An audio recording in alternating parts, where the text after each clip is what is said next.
xibaar yi ci RFM. benn waxtu daj na fépp ci biir réew mi bisimila ci xibaar yi diggu njoloor gi asalaamaaleykum. li ci gën a fës coowal suuf la am ca Ndingler meerub Njaga Njaaw ba fa nekk raxas na ci ay loxoom bàyyi na lépp ne ci loxo yi kilifa yi ñu atteel ko seen bopp liggéeykat yi nekk ci wàllu yoon te bootu ci syndicat bi di Sytjust seen grève bi am nañ ci ndam rawatina fële ca Ziguinchor ba ndax loolu moo waral ñiy teewoo wàllu yoon di sàkku ci nguur gi ak grèvekat yi ñu toog waxtaan. mbas mi tàbbi na ci lenn ci kaso yi réew mi ca Njaareem ak ca Kees ñi nga xam ne nag ñoom la ñu dénk ñoo gàlloo kon xeex ak yelleefu doomu aadama yi di ngeen leen dégg ci biir xibaar yi bitim réew yi dañ ciy ànd ak Youssouf Bodian Youssouf maa ngi lay nuyu. di la fay Papa Ngagne mandat mission des Nations Unies ca Mali yokkaat nañ ci benn at conseil de sécurité bi moo jël dogal di bi ni mel daal di yokku koppar bi nga xamante ne moom la jagleel soldat yooyu li nga xamante ni seen lim du wàññeeku donte ay jafe-jafe am na jamono yi ci aduna bi ca Burundi ay kilifa yu nekkoon ci régime ba woon bu Pierre Nkurunziza ñoo gën a bëri ci gouvernement bu bees bi fukki membre la ak juróom benn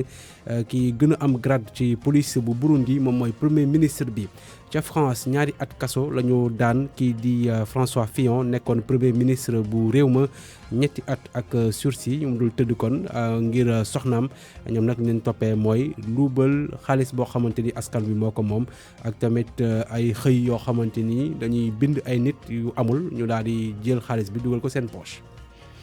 jërëjëf Youssouf xam naa di nga dellusiwaat ci du yàgg dara yaatalal ñu xibaar yi aju ci wàllu bitim réew tàggat yaram dañ ci ànd ak Abdou Diouf Junior lu ñeel xibaar yi mbas mi di coronews ak Nafissatou Silla lay doon xibaar yi reportage yu bés bi ca Louga la ñu jëmee ak Abraham Puy lay doon yéenekaay ak El Hadji Assane Gueye gis-gis jàpp leen ko ñu dellu di waxtaanee wàllu yoon ponk yooyu mbokk yi buñ ko daanelee foofee la ñuy tàggatoo ak yéen.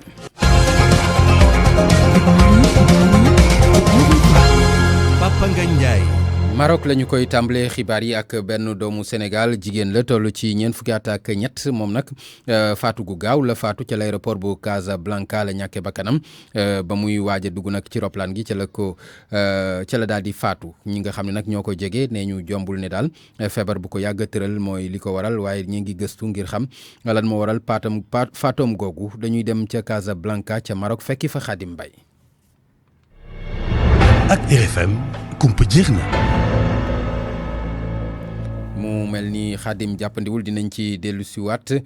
ñu wax nag ci ca Maroc la ñuy des ba tey ak beneen doomu Sénégal boo xam ne dafa ñàkkoon bakkanam Amath Coly lay wuyoo moom nag ca Casamance la fekk baax ay jegeñaaleem li ñu bëgg nag mooy ñu leeral ak paatoom te fexe lu ko indiwaat ci biir réew mi dañu ci ànd ak Mamadou Lamine Biaye ci kàddu yi mu dénk Max Eclipse Kamfani. lu ñu bett la parce que Amath Coly li ko ñun dañ ko pratiquer ñoo nekkandoon université ñoo def foofu plus de 5 ans ensemble donc ki ko xam ne ku baax la ku dal la ku yeewu la ku set la ku xelam dal la donc kooku boo déggee ni ñu ne def na lii rek daf lay bett donc loolu daal surprise pour ñun ñëpp ci groupe bi et vraiment lu ñu jaaxal la. tey lan ngeen di xaaree ci kilifa yu jiite réew mi. voilà ñu kilifa yu jiite réew mi fi ñu leen di xaar mooy suñu frère au moins ñu rapatrier kooram mu ñëw Sénégal fii au moins papaam ak yaayam ñu gis seen doom balaa ñu koy suul parce que ci période pandémie lañ nekk mi ngi Maroc c'est pas évident pour ñu indi corps bi donc ñi ngi say tractation ñoo ngi lancé appel autorités yi consul beeg ambassadeurs yi et toutes les autorités ñu jàppale ñu suñu frère ñu gisaat ko une dernière fois balaa ñu koy suul parce que ba mu demee Maroc xaw na yàgg tuuti donc parents yi souhaité wuñu ñu rob ko foofu daal vraiment ñoo ngi ci loola déjà am nañ ay membres du groupe yi nga xam ne instant yi ñu ngi ci famille bi pour recueillir yeneen information xam famille bi ci lan lañ dundee mais quand même ñun lu ñuy ñaan autorités yi déjà duñ ñaan sax dañ koy exiger mooy nañ ñu wax effectivement li jot a am parce que ki xam Amath Coly xam li ko xam ni am musul am tentative wala tendance suicidaire yooyu loolu bokkul ci jikkoom donc loolu bu amee rek peut-être que am na leneen lu ko sabab peut-être que am na leneen li nga xam ne def nañ ko sax et puis ñun mënuñoo affirmer à 100% que ni loolu moo am mënuñoo bañ tamit ni loolu moo am mais quand même nañ ñu jàppale ñu xam lan moo am parce que duñ nangu suñu frère mu décédé noonu Maroc parce que c'est pas une première fois ñuy dégg ay Sénégalais décédé nañ Maroc donc il faut que loolu mu leer encore une fois mënuñoo ñàkk suñuy frères yi noonu sans que la lumière soit faite. bu ñu jógee ca Maroc ca gànnaar la ñu jëm foofu itam ay doomu Sénégal am nañ fa ay jafe-jafe donte ubbi nañu frontières yi waaye taxul ba tey ñu mën a dugg ci biir réew mi loolu nag la ñu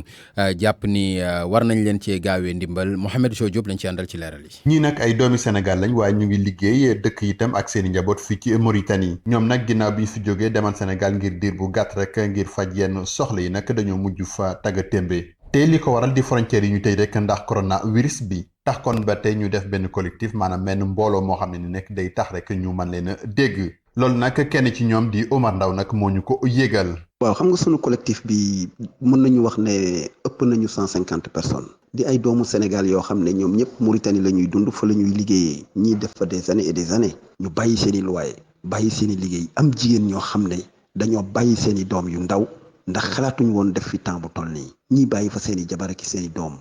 loyer yoo xam ne ni léegi ça fait 4 mois yoo xam ne nii boo yeggee obligatoirement di nga ko fay. keneen ki di Malick Mbaye moom daa demoon Sénégal rek ngir jëndi nag marchandise. ma ñëwoon fi nag depuis le 5 mars ñëwoon fi di jënd si bagage moment bi ma waree retourner ñu tëj frontière bi ñooñ ma joxoon seen xaalis commandé ma ay marchandise pour ma war leen ko indil ñi ngi may woo téléphone te boobu ba léegi mënu maa dem yóbbu leen ko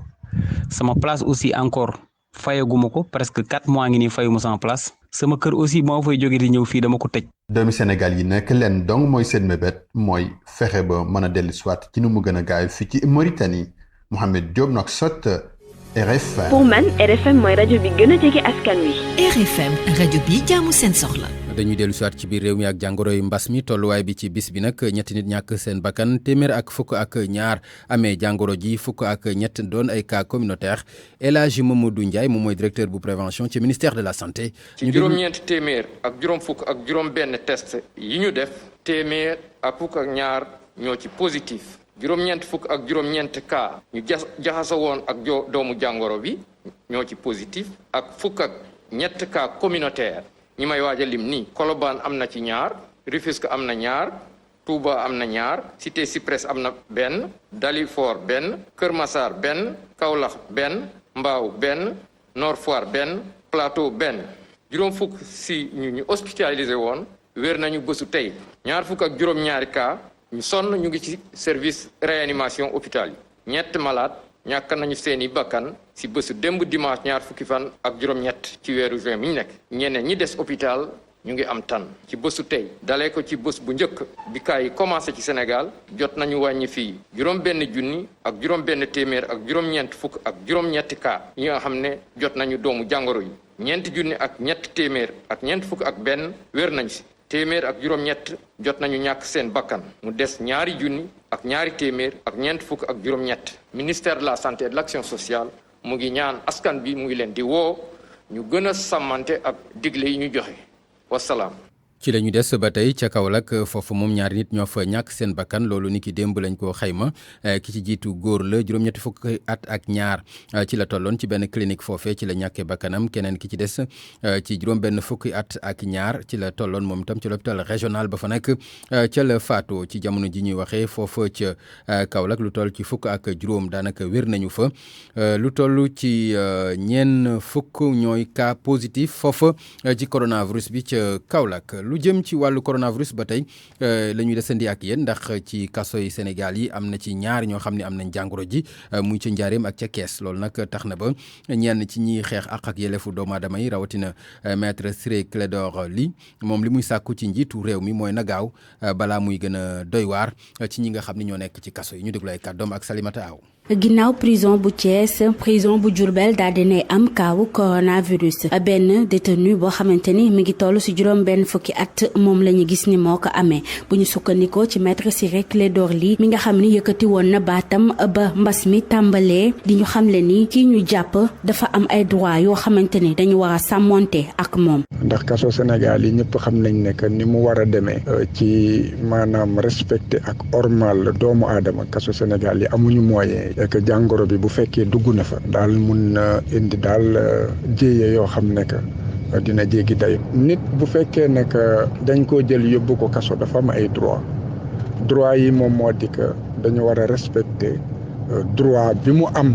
ci bakkanam. walante yi ci biir kaso yi bu mu bett kenn ndax jàngoro ji di coronavirus bàyyiwul kenn ci loolee nag dañoo war a dox ci ay jéego yoo xamante ni dina am solo ngir maytandiku musiba googule mu Njaay Cissé bu ONG 3D moom moo ko xamle. mbas mi nekk na maladie boo xam ne feebar boo xam ne bàyyiwul kenn du bàyyi kenn gis nañ mu dal ay président gis nañ mu dal ay roi bàyyiwul même hôpitaux yi nga xam ne ñooy faj donc mu dugg ci prison nga xam ne ay nit dañ fay daje mënul jaaxal kenn problème bi kay mooy ginnaaw même duggum mbas mi ci prison yi du mbas mi rek mooy nekk feebar yi fay dugg ndax prison yi conditions yi ni ñu fay nekkee dafa jéggi dayoo du conditions yoo xam ne war nañ ko tëjee ay nit ndaxte booy xool ni ñuy dànkaloo fu war a def 10 personnes nga def fa 100 personnes feebar jóge fa day nekk lu yomb lu raw mbas mi sax mun na fa jut. avocat bi di tàllal loxo nguur gi ngir ñu seqi ay jéego wax ci li nu mel ndax boo moywut rek yëf yi mën naa jéggi dayoo maître Ciré Clédor Ly.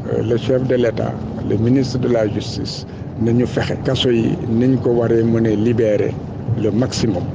ñi nga xam ne que mënul ñàkk condamné nañ leen ba pare ñi ci mën a gracier ñu war leen mën a gracier aussi. cas bu njëkk bu coronavirus ci biir prison yi ñu ngi ko nemmeeku 20 fan ak juróom ci weeru juin bi ñu génn ca Thiès administration pénitentiaire bi nag ñu koy xaarandi ndax àddoogul ba léegi ci cas bu bees bi ñu nemmeeku ci Diourbel. RFM rajo askan wi. ñi yëngu ci wàllu yoon te grève te bootu ci syndicat bi di SYTJUST ñoom nag seen grève bi mi ngi wéy ba tey daanaka sax tàmbaliwaat nañu beneen grève bu war fas yéene am ñetti fan daanaka ca Ziguinchor nag ñoom grève bi daanaka am nañ fa ndam lu yaatu loolu tax na ba ñëpp ñi nga xam dañoo yittewoo wàllu yoon di sàkku ci nguur gi ak grèvekat yi ñu waxtaan ba jàmm mën a dellu siwaat ci seen biir reportage Lamine Ba.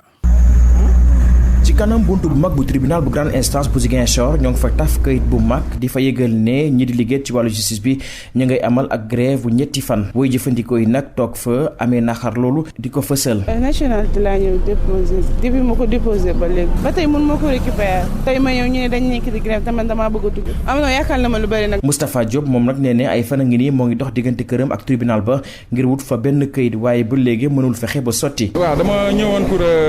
récupérer sama papier bu ma fi déposé woon am na déjà ñaari semaine ci gannaaw laa ko déposé woon ñu jox ma rendez-vous pour ñetti fan mais ab justice bi dañuy grève mais xaw ma woon ni dina doon jël tout ce temps là. moo ngi jàmbat jafe-jafe yi nga xam ne ñu ngay tukkee ci grève bi nga xam ne liggéeykat yi nekk ci justice ñoo ngi koy amal. andi na ay gàllankoor si li taxoon ma déposé papier bi ay yéex lay doon voilà ay yéex lay doon parce que bu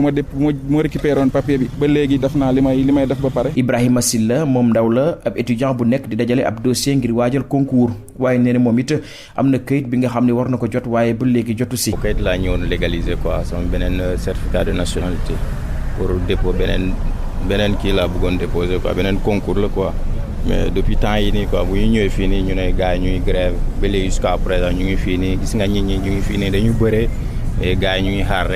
ba léegi affaire bi doxatul quoi. métti na trop lu ñu bëggoon déposer dernier délai suba la léegi boo ko légaliser wul tey affaire bi da lay sonal doo ko mën a déposer te légalisation bi dafa bokk si li nga nar a def quoi loolu mooy problème bi quoi. mooy ñaax na nguur gi ak waa SYTJUST ñu waxtaan ñu mën a am déggoo ci grève boobee nga xam ne nee mu ngay tàmbali di jur loraange. waaw ñu waxtaan ñu jéem a wuti beneen consensus quoi pour ñu jéem a régler situation ñi quoi. liggéeykat yi nekk ci SYTJUST ak nguur gi seeni xëccoo bi jamono ji jur na loraange ci askan bi rawatina fi ci Ziguinchor nga xam ne ñu bëri ñu ngi wut ay këyit yi nga xam ne ba léegi mënuñ ci teg loxo. Lamine Ba Ziguinchor rajo Futur Média. Lamine Ba foofu ca Ziguinchor la ñu des ba tey ndax lu jëm ci àtteeb taskatu xibaar bi di René Capain Bassène moom nag ña ngi ko tuumaloon ca boom ga amoon ca àllub Boffa Bayotte ba boobaak léegi nag ñu war ko àtte yàgg na ndax ma nga xewoon ca juróom-benni fan ci janvier ca 2008 ci la ñu fekkoon ñu doon dagg ay garab foofe ñu rey ci ñoom ñu bari boom googu nag ci la ñu jublu ngir àtte ci taskatu xibaar boobu ñu tudd ne loxoom génnul ca mbir ma dinañ ci dikk ci suñu xibaar yi toftalu ci xibaar yi digg njaloor gi lu aju ci wàllu justice ba tey ci pencum ndaw réew mi di assemblée nationale am na fa benn projet de loi buñ fa fas yéene waxtaane mu aju nag ci ñi nga xam ne ay prisonniers lañu naka la ñuy fexe ba afal féexal kaso yi ñu gis nag ni am nañ beneen pexe bu bees mooy takkal leen ay lam yoo xam ni fu ñu mën a nekk dinañ leen mën di xool loolu nag la ñu fas yéene waxtaane ci assemblée nationale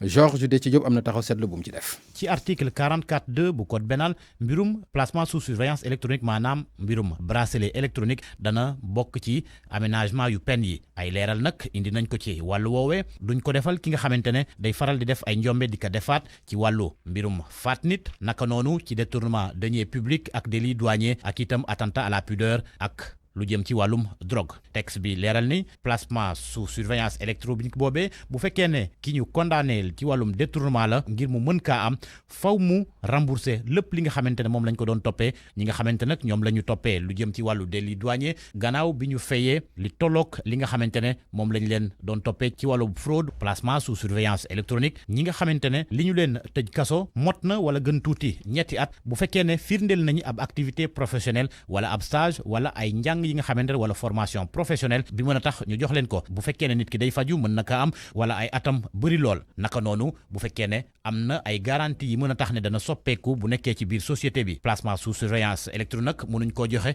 tant que ki nga xamante ne moom lañ teg daan nangu ko bu dee ab mineur la faw ay waajuram ku góor ki wala ku jigéen ka nangu wala ki nga xamante ne moo ko yor ca projet de loi ba leeral nañ ni am na ay daan yi nga xamante ne teggandi nañ ko fi ngir képp ki nga xamante ne dañ laa defal bracelet électronique nga bëgg a daw wala nga def lépp ba bëgg a dindi ba dem sax bay yàq li nga xamante ne moo di bracelet électronique boobee. ci coowal suuf la ñuy wax fële ca Ndingler mu dox nag ci diggante homme d'affaires bi di Babacar Ngom ak askanu ñenn ca Ndingler foofa ca Ndiaganiao loolu nag ki di Bassirou Diomaye Faye bokk ci parti bi di PASTEF yooyu na yàbbi ci wax na ci ndax jàpp na ni daal war nañoo delluwaat ñi nga xam ne ñooy askan wi seen suuf loolu tax na mu mel ni sax kuy tontuwaale kàddu yi Abdou Karim Fofana jëwriñ ji ñu dénk wàllu urbanisme yëkkati woon bëgg rek coow li ñu teg ko ci suuf fileek solution di ca mën a am Bassirou Diomaye Faye moo nekkoon ganu RFM matin ak Babacar Fall ñu déglu ko. foog naa ne Sénégal yi nga xamante ni yëpp sensible nañu ci mbirum Ndingler li yëkkati seen xol mooy noo jaay doole gu ci nekk ak ñàkkum yërmande gi ci nekk loolu du tiimal caméra du leneen tànk yu mu ciy dox nag dañ koy rafetlu bu fekkee ne mën na mujjee ci solution boo xamante ne solution bu juste la te man solution bu juste bi ma gis mooy nit ki nga xamante ne dafa jaay doole ba jël yëfu ku néew doole gi te loo kooku yaakaar noo loolu kese pour dund solution bu juste mooy nga delloo ko lu mu moom parce que gisuma lan moo war a mën a tax ñu gën di dooleel ñi nga xamante ni yàlla dara jaal na leen ci alal lu doy ci seen giiru dund ba pare di lor ay doomu aadama yoo xamante ne kenn dimbalewu leen kenn xetalewu leen ci seen ndóol ak seen ñàkk gu ñu nekkee gouvernement bi nag ay ñaari impératif lay gérer certes mais foog naa ne justice sociale bu ko sàgganee dinañ fa fore ay néew te loolu lañ war a moytu. foofa la ñuy des ba tey ca Ndiaganiao ca Ndingler ndax ki nga xam ne mooy maire bu Ndiaganiao li mu xamle mooy moom nañ ko génne ci coow li moom Gana Gningue ndax ba muy am fekkul woon ñu pal ko pal gu bees loolu daal la bëgg mu leer dañu ci ànd ak ay kàddoom mu dénk ko El Hadj Ndiogou Diène moom Gana Gningue. man moom kenn man maa jëm baaraam tax dëgg yàlla parce que délibération bi 2012 la woon. ñaari at après laay soog a falu maire doonte nag maire bu nekk moom la nga fekk ci dossier moom da nga ko war a saytu ko avec philosophie mais aussi avec responsabilité wax dëgg yàlla man kenn man maa jëm baaram ndax ba bi may wax ak yow délibération bi may def ci suufu Ndiaganiao plan bi laay jiital il faut ñu dem natal ma ba xam li ñu ma natal loolu la li ma lay yokkal leneen mooy que nit bu fekkee ne dama ne nangam hectare laa soxla dans un premier temps sax dama la naan loolu amul parce que il faut que mu wóor ma ne loolu li nga bëgg am na fa ma dem natt ko ba xam ne am na fa coow li moom ba bëri na waaw mais rek xam naa li ko waral coow moom bu amee dañuy war a xool li ko waral man jàpp naa ne li ko waral mooy comme Babacar am na délibération après ci délibération boobu mu dem ba am titre foncier te tey gisuma kenn ku mën a taxaw ne Babacar li mu dugg ci suufa Ndiaganiao nangami hectare la ci loolu laa bindoon le préfet de Mbour pour que service technique yi dem sur place délimiter carrément limitu frontière u Ndiaganiao ak commune Sindia loolu bu amee géomètre yi dem ak plan bi nga xam ne moom la Babacar yore bu boobaa dinañ mën a wax xam ne périmètre Babacar nangami hectare la dugg ci biir Ndiaganiao loolu buñ ko defee rek yaakaar naa mbir mi dina leer. ci coow loolu sax kii di homme d'affaires bi di Pape Babacar Ngom rajo Futur Média jëm na ci jokkoo ak moom waaye li mu xamle mooy jotagul bu jotee dina addu ci coow loolu. lu jëm ci fii ci Tëngéej lañu jëm foofa nag ca boulevard Maurice Guèye am na setal bu yaatu boo xam ni def nañ ko fa loolu nag doon na lu baax lool ci wàllu dem bi ak dikk bi ba ñu koy jëfandikoo seen xol sedd na ca Abdou Diouf Diagne lañ ci àndal.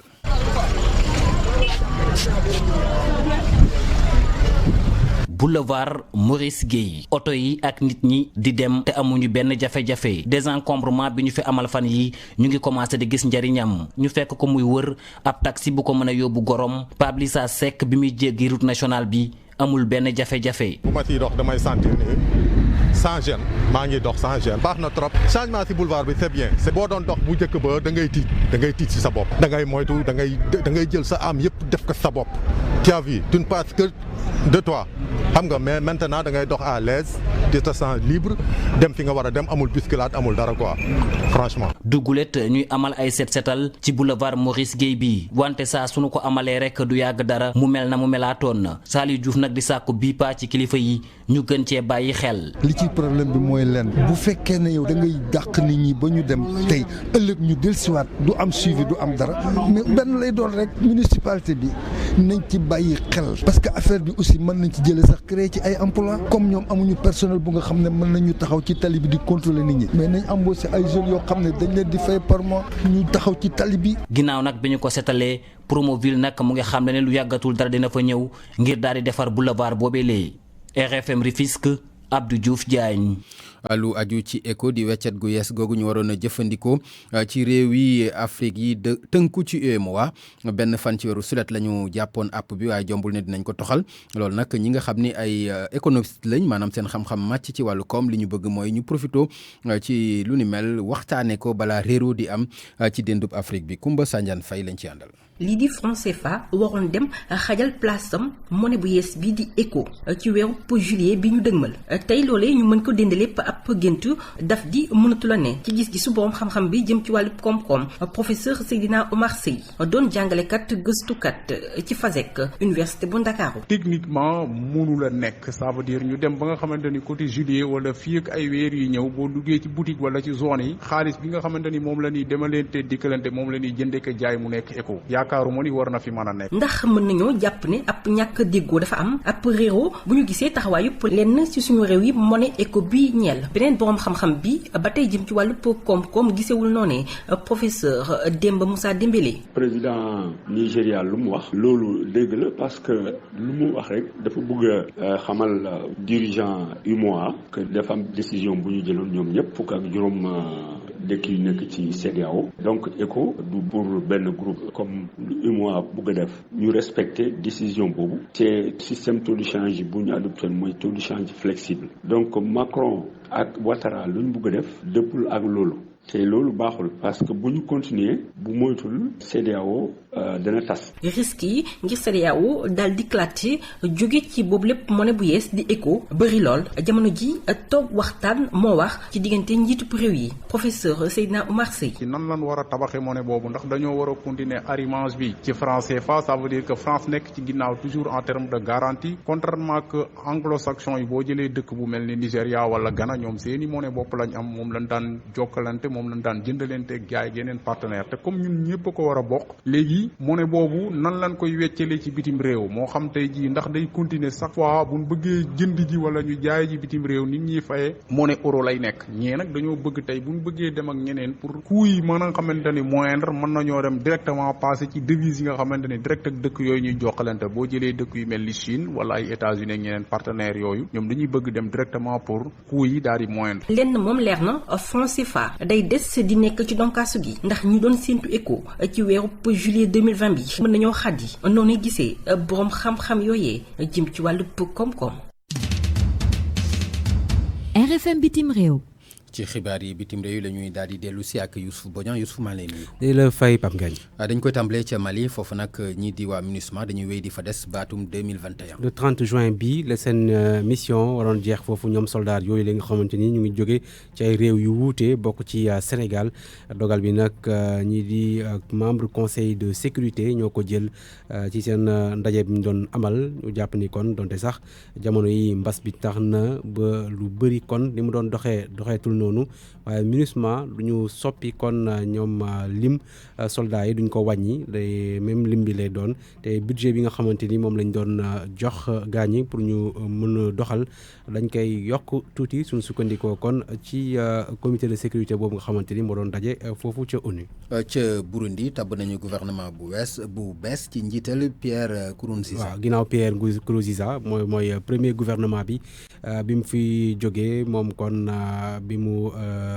bàyyee nguur gi te ñàkk bakkanam ci ginnaaw si kon la ñu tabb gouvernement bu bees fukki ministre ak juróom benn ñi ci gën a bëri nag mooy ñi nga xamante ni ñoo nekkoon ci nguuram boobu lee di doxal gouvernement bi nag ki ko jiite ab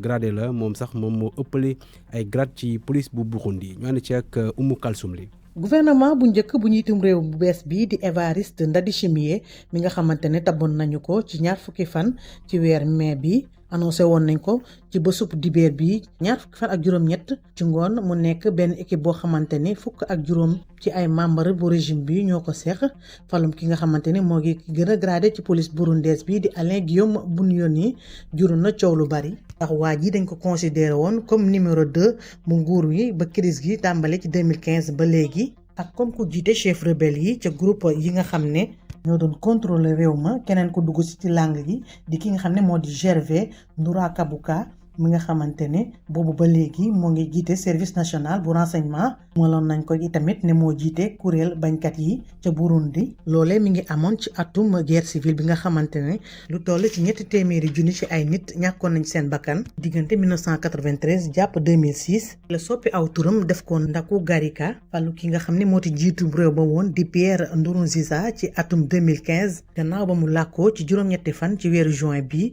sooboon na dëkk ba ci ab crise bu metti ba lu toll ci junni ak 200 ci ay nit ñàkk seen bakkan 200 junni ci ay nit génn dëkk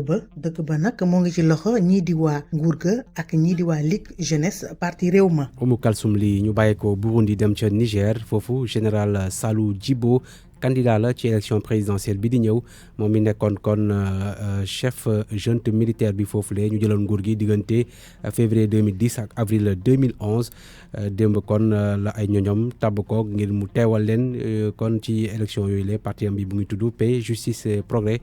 cérémonie bi nag ñu ngi koy amal ci palais des sports bu Niamey lu toll ci juróom junni nit teewee nañ ko général Djibo nag moom bàyyoon na politique ginnaaw bi mu jébbalee nguur gi kii di Mahmoudou Issoufou ci atum 2011 moom sax bi mooy ñaareel mandat bu mujj ci boppu Niger général Salou Djibo mu nag dafa jël retraitam ci armée bi ci atum 2019 premier tour présidentiel bi ca Niger le 27 décembre 2020 ñu war ko boole kon ak législative yi. ca Canada la ñu jëm foofu am na fa programme bu fa jur coow. programme bi nag mooy bi nga xamante ni mooy wax ci yan anam la ba migrant mën a amee nationalité bu Canada loolu nag dañoo jël ay réforme ngir kon gën a yeesal anam yi nga xamante ni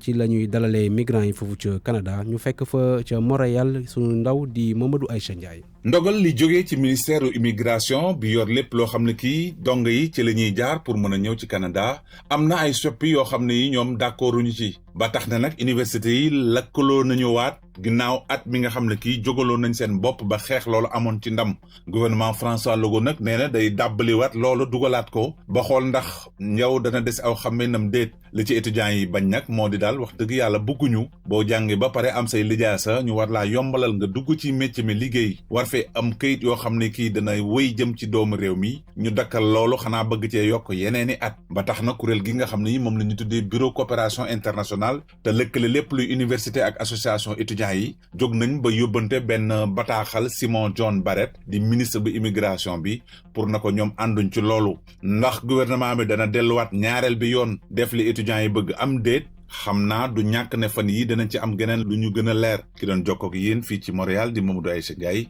pour Radio Futur Média. ñu jeexale ko ca France François Fillon moom lañ ko teg daan ñaari at kaso juróomi at la ñaari lay tëdd moom ak soxnaam Pénélope Fillon moom ñetti at yoo xamante ne du ko tëdd ak sursis ancien premier ministre bu France nag ak soxnaam si liñ koy toppee mooy daal di luubal koppar boo xamante ni askan wi moo ko moom François Fillon nee nañ tamit fii ak fukki at yi di ñëw mënul présenté wu ci benn élection ngir sàkku ndombal tànk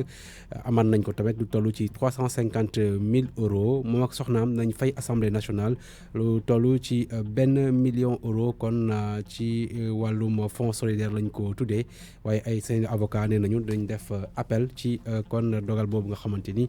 yoon jël na ko teg ko seen dodd. jërëjëf Youssouf. RFM Sport. xibaaru tàggat yaram yi Abdou Diouf Junior lañ ci àndal ci leeral yi. faaw ku nekk bàyyi say intérêt bopp ngir jàpp ci li ñëpp bokk kaddu yooye nga xam ne Quique Setien mi di entraîneur bu FC Barcelone yëkkati na ko dafay firndeel rek ni jafe-jafe yu bëri ñu ngi ci biir vestiaire bu club Blaugrana tembo bi nga xam ne nag ñoom waa Barça am nañ ko ak ñi nga xam ne ñoo di waa Celta ku nekk am ñaari bal ci say kan yi morom loolee dafa ñëw rek gën a yokkati xar mi karaw muy gën di yombalal Real Madrid liggéey bi nga xam ne jogte nañ ko ngir jël Liga espagnole ñoom waa Real yooyu le daanaka léegi ñoom ñoo jiitoo ñaari poñ gannaaw bi nga xam ne dañoo daan ñii di waa Espagnol Barcelone benn bal ci dara juróom benn bëccëg moom moo des ci championnat bi te loolee nag lu ndaw la ci Real Madrid ngir mu mën a jël championnat bi jamono ji ñoom waa Real ñoom ñoo am 71 points topp ci ñoom Barça 69 points Barça nag terewul dina mën a gën a wëyal di dëgëral taxawaayam su fekkee ne am na ndam digganteem ak Atlético Madrid ëllëg lay doon su 20h jotee Getafe Real Sociedad moom tamit tey ji ci ngoon la su 20h jotee fële ca Angleterre nag fanweer ak ñaareelu bëccëg bi ñu ngi koy wéyal ak Crystal Palace mu Cheikhou Kouyaté mooy dalal Burnley su 19h jotee ca France moom ki jiite club bii di Olympique Lyonnais di Jean-Michel Aulas nee na gëm na ni ci atum 2021 daañu wone beneen xarkanam mu ne mën nañoo bokk ci ñiy jiitu wala sax ñu doon ñoo xam ne ñoom ñooy jël raw gàddu ga foofee ca France ci wàllu transfert yi di njënd ak jaayum joueur benn gunee ngi ni di doomu Sénégal ñaar fukki at la am Amadou Ciss lay wuyoo dina football ak waa Amiens ci saison bi ñu jëm ñetti at la fay def gannaaw bi nga xam ne dañ koo jëndee ci Fortuna Sittard foofee la doon football moom milieu de terrain bi daanaka dugal na fa juróom benn but ci saison bi ñu génn daal di fay joxe ñeenti passe décisive ci ñaar fukk ak ñaari jongante yoo xam ne bokk na ca Amiens ca Ligue 2 lay football mu war a sol numéro 23 beneen doomu Sénégal a ngi nii ba léegi mu bokk ci ñi gën a fës ci wàllu transfert yi di Kalidou Koulibaly Tuto Sport mu ngi ñuy xamal ni Liverpool nee na dinañu joxe Lovren teg ci itam xaalis ngir mën a am ki nga xam ne moo di Kalidou Koulibaly Manchester City nag daanaka moom moo gënoon taxaw ci dossier bi waaye li ñu seetlu mooy Liverpool li mu bëgg mooy fexe ba Virgil van Dijk ak Kalidou Koulibaly nekk ci seen défense loolee nag du yomb ndax ba léegi yëf yi dafa tàggatémbe.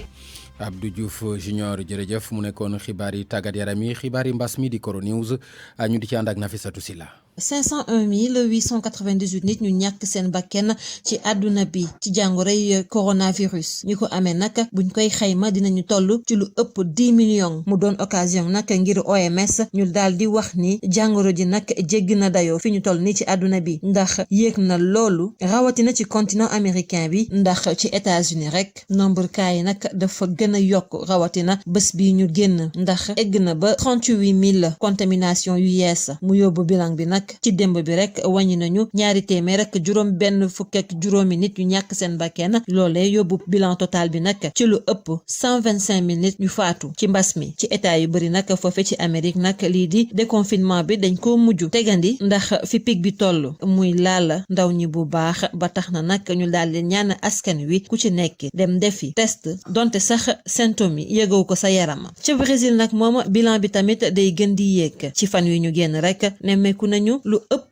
junni nit ak juróomi téeméer ñu ñàkk seen bakken mu romb sax bilan bi ñu amoon na barki démb ñi fa faatu nag lim bi ëpp na 55 000 décès te bu ñu sukkandikoo ci statistiques yi nag bilan bi mën nay romb foofee di dem bu baax ci weer bi ñuy dëgmal la mu mel ni foofee sax lii di sukkalikoom gi moo nekk lu ëppal solo Bolsonaro que sax askan wi daal di mën a jot ci lii di ay test massif wala sax ay jumtukaay yoo xamante ne dinañ ci mën a fagandiku ci jàngoro ji di coronavirus ca Mexique itamit mbas maa ngi fay law bu baax ak bilan bu mujj ñu ñàkk seen bakkan mu jege tuuti rek junniy nit ca Europe mooma ca Allemagne wala sax ca Italie foofee nag li ñu nemmeeku mooy kaawu contamination yi dañaa beese wute loolook Espagne Portugal wala sax Royaume-Uni ndax foofee gis nañu ni kaa yi ak bilan ñi faatu dafa gën a yokku ci fan wu mujj bi ñu génn ca France nag moom bilan bu mujj bu autorité sanitaire yi nag daal di joxe mu toll ci 26 nit yu ci faatu ci Asie nag moom Chine ñu ngi fa nemmeeku fukki kaa ak ñaar yu bees mu am 7 yoo xamante ne wane wuñu benn symptôme mu jàngoro ci fukk ak ñaar yooyee nag 7 yi ci dëkk bi di Pékin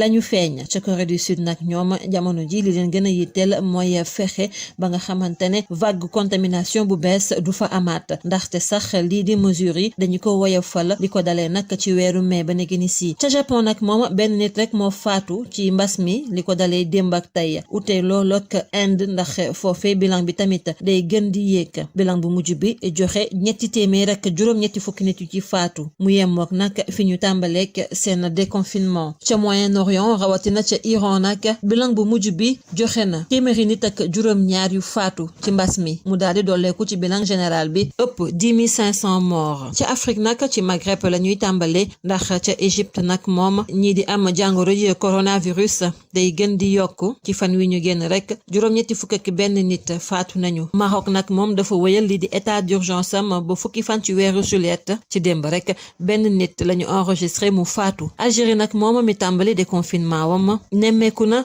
ab yokkute ci contamination yi ak lii di patient yi nga xamante ne ñoo nekk ci soins intensifs mbas mi nag di wéy bu baax ci Afrique du Sud ndax bés bu ne ñu gis ni nit ñaa ngi ciy gën a faatu bilan bu mujj bi rek mi ngi toll ci 100 nit ak fukk ak juróom-benn yu faatu muy bilan bi diggante démb ak tey waaye fii ci Sénégal nag bi mbas mi tàmbalee ci réew mi ba tey ñu ngi toll ci 100 nit ak juróom-ñett yu ci faatu waaye ci bésub tey bi dong nemmeeku nañu 100 nit ak fukk ak ñaar yu am jàngoro ji di coronavirus ak juróom fukk ñoo xamante ne nag wér nañu ci mbas mi. Savon de Marseille Alphé seen gamme Opalia seen quincaillerie AAD Abdou Alima Diop ak seen boutique TTBSF ñoo leen di may li ci yéenekaay yi. Yéenekaay El Hadji Assane Gueye lañ ci àndal. lii yéenekaay yi xëy altine tey jii dañu koy tàmbalee ak observateur mi gis ne lu jëm ci yokkaat diirëb loi d'habilitation état d'urgence bi président Macky Sall mu ngi ci xiini mii ni yéenekaay bi bu groupe Futurs Médias ne moom njiitu réew mi dina sax janook askan wi yëkkati kàddu ci njëlbeenu weeru sulet bii nu dëgmal ñaari fan ya ca lay doon Vox Populi moom daanaka jëli la ne ca xelam moom président Sall ndax yéenekaay bi xamle na ne dina yokk état d'urgence bi ak couvre-feu bi ci gàttal mboole mesure d'exception yépp gën caa gàtt weer weneen li waral nag yokk yeeg laalaat yëpp nag mooy mbas mi dugg ci réew mi xalifa bu tedd bi ca Tiwaawan Serigne Babacar Sy Mansour ba tey ci Vox Populi jàpp ne état bi ci xeex bi daf caa démissionné ca nag kilifa du démissionné wàccee loxo ci jamonoy musiba gu yoot askanam Serigne bi ne état bi dafa war a wax dëgg askan wi maanaam feebar bi garab amu ca moytu rek sàmm rek wala faatu rek ci Les Échos kilifa gi di ci baamtuwaat gis-gisam démissionné kilifa yi weesuwul mu ne naan nit ña dund leen ak virus bi déconfinement bi muy laaj lu confinement doon jariñ su dee yëf yi ci jamono yi mu gën a takkarnaase lanu sàkku ci askan wi ñu génnaat loo bépp taxawaay nag ak gis-gis bu Serigne Babacar Sy Mansour moo waral Sud Quotidien xëy wane ko moom ku tedd kii mu wetoog ministre Abdoulaye Diouf Sarr Sud Quotidien ne xalifa ba mu ngay xutba état bu Sénégal lu jëm ci wàllu kër docteur nag ak xeex bee coronavirus ak it dépisté cas contact yi Le Quotidien ne état bi ma ngay jeex beneen xeetu tëralin docteur Malick Diop bu AFP ba tey ci Le Quotidien ne tëralin wi gën benn bi rek mooy confinement jamono yi mbas bi yóbboo fit yépp nag ndeke coowal suuf mu ngi ne kur ci réew mi ci dëkki kaw yi rawatina Libération xëy tuddee mbir mi non sax gàcce ga yéene kaay bi ñëwaat ci li lalu ci suuf fës 300 hectares yu nu baaxee kër gi di sédiment donte Libération gis na ne gindikook saafara mu ngi xeeñ ci boobee coow ku naan Charles Haddad moom ñu ne 200 ak juróom-ñaari hectares suuf ca la jot bu nuppi di dampe wala bëgg a dampe baykat ya ku ci ne 4 junni Simon di Sahel moom yéene kaay bi ne ginnaaw ba mu jotee ci 200 ak fanweer ak juróom-benn hectares ca forêt classée bu Bandia dañu fa gasab canal di kàmb gu xóot ca gudd ba faf rey fay jur yéene kaay bi di lii quotidien moom moom xëy séq waxtaan wu yaa ak Bassirou Diomaye Faye di coordonnateur des cadres bu Pastef muy ñëwaat ci mbirum suufa Sindiali ci gàttal dafa jàpp ne Babacar Ngom dafay wéeru ci jegenteem ak président Macky Sall ngir akimoo suufas baykat yi. ministre Seydou Gueye moom di weddi tuuma ci yéenekaay bi di Le Soleil lu jëm ci coowal saax-saaxeem suufas tefesu géej ak Ndakaaru gi ak ñi ne loxo yi ñu jege président de Tchad ne dara amu ca mu ne weddi gee ki leeral la moom ministre Seydou Gueye mu ngi ci yéenekaay bu ànd keneen kuy weddi ak a leeral Jean-Paul Dias njiital BCG mi ñu tudd ci càkkutee fag yoon daganalal ko terrain ci Les Échos moom monsieur Dias ne dara amu ca terrain bi ñuy wax mu ne mu ngi ne ci Corniche Ouest bi ci Ndakaaru booy tolloog Fann Mermoz def na càkkuteef naam ngir jot ca waaye mu ne dub régularisation la bëgg marché Sandaga moom taax mu mag ma jëmmal boobe marché laas ne ajjuma lañu koy daaneel la ci kilifa yi jublu nag mooy tabaxaat ca bërëb ba marché bu méngoog jamono marché buy sàmmal ña fay jaay ak seen i client seen kaaraange ak seen wér-gu-yaram waaye boobe mbébét nag du ñëpp ci ànd am nay commerçant yu taxaw fippu lañu bëgg mooy anam yenn yi teew laata yëkkati gi laas ne kilifa gu tedd gi ca Touba Serigne Mountakha Bassirou Mbacké moom ànd na ci mbébét ak yeesal gi ca woolu na ñaari wàll yi séq boobe réero la tribune moom bateau turki bi Senelec loué gaare ko ca waaxi Ndakaaru yi ngir toggam courant la xëyee dib centrale électrique turque ñu ne su weesoo koppar yu bari yi mu nuy jural am na lu cay yoot askan wi ci wàllu jafe-jafe wér-gu-yaram ay jafe-jafe noy ak feebaru xol ak yeneen wàllu yoon waa Grand Place xëyee mbiram boomuk soxna si di Binta Camara ca Tamba ci yéenekaay bi Papa Alioune Fall mi ñu toppee boom gi di xamal ëttu àtte bi ne yëf yi du boom waaye accident bu jur bakkan la fitna moo yeewu seen diggante jàppante am mu ne mu boom ak soxna si ci la daanu ca lal ba jiital bopp ba deret ji sotti lu ci mën di am yéenekaay bi xamal nanu ne ñaari fan ci weeru sulet wi ñu dëgmal la dogalab àtte bi enquête yéenekaay moom la mu xëy def ca gëstu tey mooy ñàkk xajuwante ci wàlluk diine gi mu gis ne mu ngi màgg ndànk-ndànk ci réew mi ak it ay kilifa yu diine yu ñuy ñàkkee worma ak saaga naka noonu lankal ñenn ñi seenub rob ak ay dérapage ci plateau télé yi socio-anthropologue bi des religions di Papa Serigne Sylla moom gis na daanaka ne xajuwante gi mu ngi sukuraat Oustaz Alioune Sall ba tey ak yéenekaay bi dafa jàpp ne moom plateau télé yi ak débat yi lañu war a xoolaat naka noonu ñenn cay invité waaye it ña leen di invité maanaam animateurs yi RFM moom juumul ci daa invité saa su ne kii di docteur Aloyse Waly Diouf ndax enquête xëy na dinu ko nataal njàmbaar ga ay jaar-jaaram mandarga yemu baax ca ministère de la santé yéenekaay bi duppe ko serviteur de toutes les causes moom Aloyse Waly Diouf jamonoy pal geeg poste yeneen la mu ciy rëccu rek mu ne mooy li yaayam fekkewul lépp ñu ngi koy ñaanal yoonu lerange ak ndam. Savon Marseille Alphé seen gamme Opalia seen kénkéeri AAD Abdou Alima Diop ak seen boutique TTBSF ñoo leen doon may li ci yéenekaay yi. Gis-gis. gis-gis mbokk yi ci la ñuy dikk dal gannaaw xibaar yéenekaay ak El Hadji Assane Gueye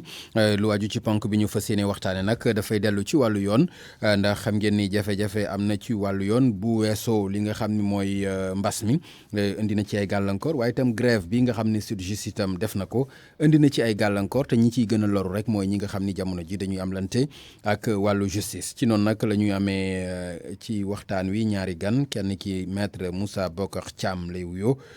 keneen ki Babacar Ba moom moo jiite Forum du Justiciable bu fekkee jàppandi nañ maître maa ngi lay nuyu.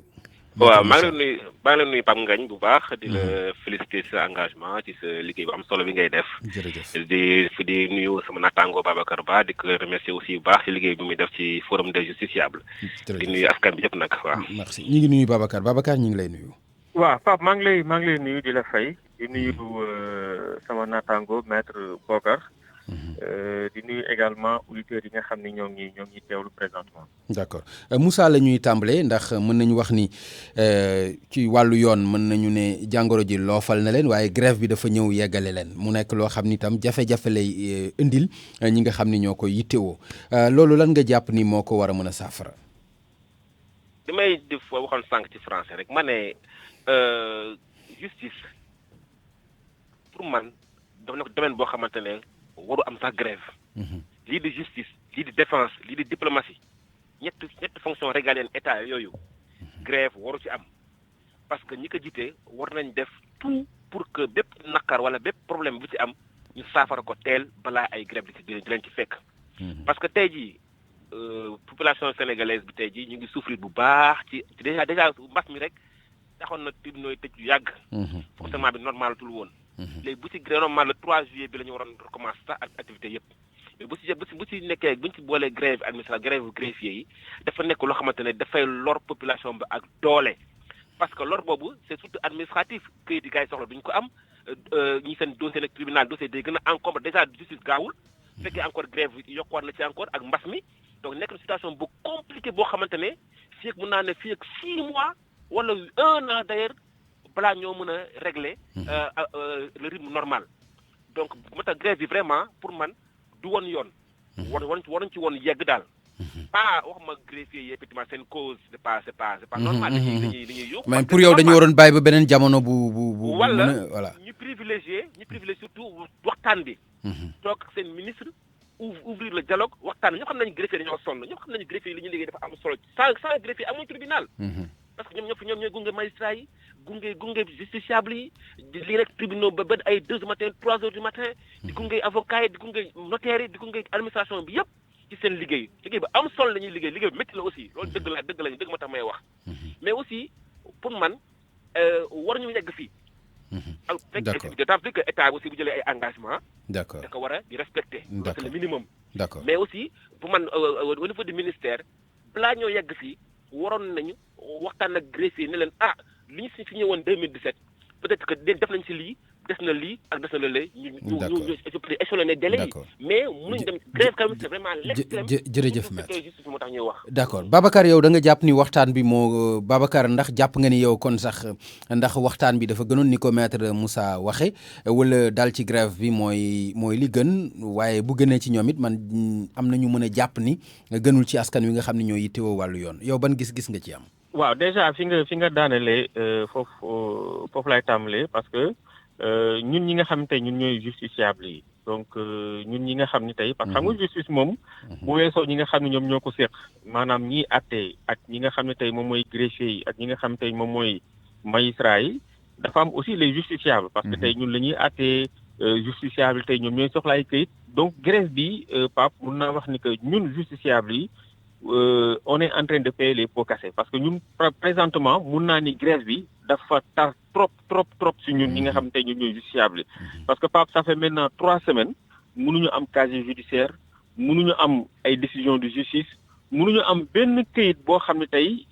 ñoo ngi koy amee ci fi nga xam ne tey moom mooy en fait au niveau du palais de la justice te mu nekk ay këyit yoo xam ni Pape tey ñun dafa bokk ci suñu dund ñun dañ koy soxla donc kon xam nga ni tey justice bu grévé li nga xamee ne tey moom mooy le bon fonctionnement du service public de la justice dafay am entrave donc entrave boobu ñun wax dëgg yàlla on est en train de le subir tey mun naa ni ñun les justiciables nous sommes les principaux en tout cas impactés de cette grève là parce que xam nga justice bu ñu fàtte ni ñaari pàcc la dama koy faral di wax souvent bu weesoo mbirum pénal bu weesoo mbirum àtte mais dafa am beneen pànk boo xam ni moom moo laale lépp loo xam ni moom mooy le volet administratif donc volet administratif boobu sax tey mun naa ni moom mooy soubassement wu li ñuy wax une bonne administration de la justice donc tey man ma jàpp que ni wax dëgg yàlla muy SYTJUST muy ñi nga xam tey ñoom ñooy les autorités habilitées li nga xam ne tey mooy ay engagement yi état du Sénégal jëloon parce que problème bi yëpp boo xoolee sax Pape xam nga SYTJUST bi leen président recevoir président dafa dégagé woon ay mesures dafa jëloon ay engagement ne mesures yi kat bëgg nañu jël ko donc mesures yooyu tey benn problème lañ am rek mooy problème mu naka la ñuy def ba matérialiser ko te pour ñu mën ko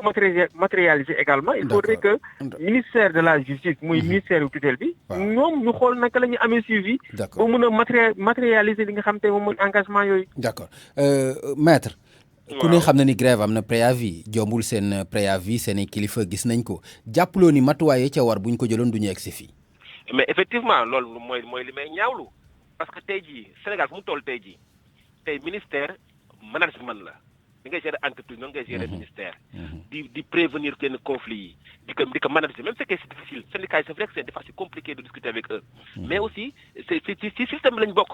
munoo tey ministère boo koy gérer c'est un management donc management boobu mooy tax ne yu mel nii bu waree balaa sax muy am normalement les services ministériels ils doivent prendre toutes les dispositions waxtaan ak ñoom parce que ay nit lañ aussi xam nañ nam ci réew mi s'il y a des difficultés financières wala des difficultés techniques administratives ñu war ko mën a waxtaan ak ñoom et puis communiquer man mënu ma admettre ñu naan aujourd'hui le ministère a fermé ses portes mënuñu waxtaan ak ministère loolu mënul ne warul mën a ne parce que président de la République tëjul palem asuma nag beneen ministère ñu koy tëj donc je pense que le ministre peut-être may dégg il prendra les dispositions nécessaires pour les recevoir rapidement jéem ko régler rapidement parce que ça sent que les conséquences yi am bu ñu fàttali ne conséquences yi dina am plus de 1 an de procédure yu am de retard encore parce que balaa ñoo rattraper le rythme actuel déjà rythme bi ñu yoroon dafa avant mbas mi rythme bu yéex la boo ci yokkee mbas mi yokk ci grève bi mais on est dans un rythme boo xamante ne on a plus de 1 an et demi de retard dans les dossiers. D'accord. Donc loolu il faut ñu jël ko en considération maa ngi ñaan ministre na maa ngi koy ñaan solennellement mu waxtaan ak les greffiers ñaan aussi greffiers aussi ñu mën a toog waxtaan ak ministre pour jëm trouver des solutions lu mën a sotti léegi-léegi ñu rek nekkul léegi lu mën a sotti léegi ñu joxaat yeneen beneen diir peut-être 6 mois wala d'ici 1 an ba situation bi xaw a tane ba ñu ko mën ko régler franchement lii jarul peut-être grève bi mën na ñàkk daal vraiment mën na ñàkk dans ce contexte là. D'accord Babacar mu mel ni SYTJUST waxaat nañ 72 heures yoo xam ne dañu koy grévaat mais loolu dafay xaw a gën a compliqué yéen en tant que forum loolu c'est xaw na personnel na justiciable yi nga xam ni yéenay seen ñi nga xam ni yéen a leen di xeexal ban taxawaay ngeen ci war a am personnellement. waaw Pape wax dëgg yàlla ñun tey bi ñu yëgee que ni SYTJUST dafa décrété waat 72 heures franchement am nañ lu ñu metti parce que comme ni ma la ko waxee tey bu ñu wax impacté rek tey justiciable parce que SYTJUST bu grévé rek justiciable tey ñoom ñooy les impactés parce que tey boo xoolee même ay registre de commerce APIX ñoom ñoo koy délivrer parce que APIX dañu am service greffe registre de commerce yi mënuñu ko jot donc mun naa ni pratiquement amatul benn acte administratif boo xam ne tey justiciable bi war na ko soxla mu mën ko jot amul donc ñun dañuy jàppoon que ni xëy na tey lundi dinañ mën a trouver benn solution ñoom ci seen biir pour que ñu mën a lever mot d'ordre donc tey li ñu mën a wax mooy que ni fi li maître Bokar wax léegi foofu laay delluwaat di ñaan ki nga xam te moom mooy le ministre de la justice mu fexe recevoir ñi nga xam te ñoom ñooy waa SYTJUST pour que ñoom ñu toog autour d'une même table mën a trouver bonne solution parce que aussi SYTJUST bu tollee fee di grève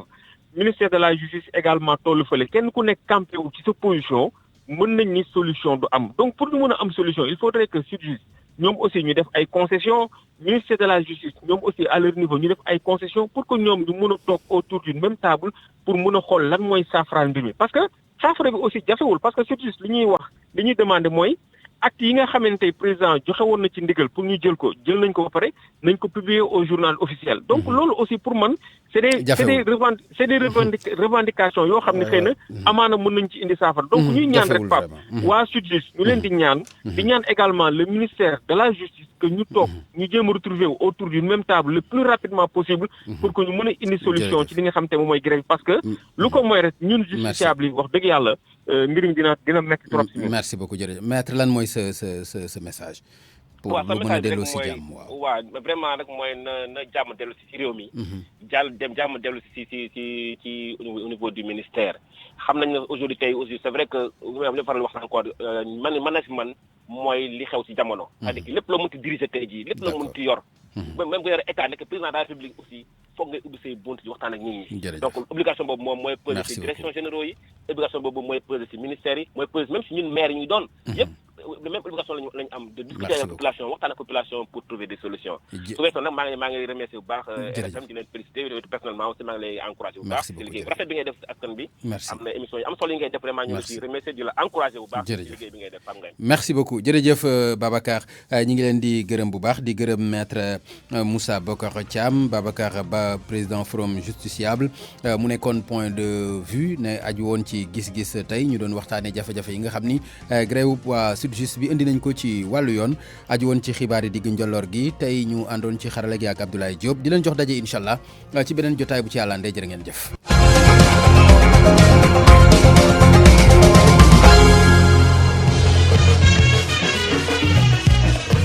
Vision Plus Voyage, cabinet de voyage privé bi teg tànk ci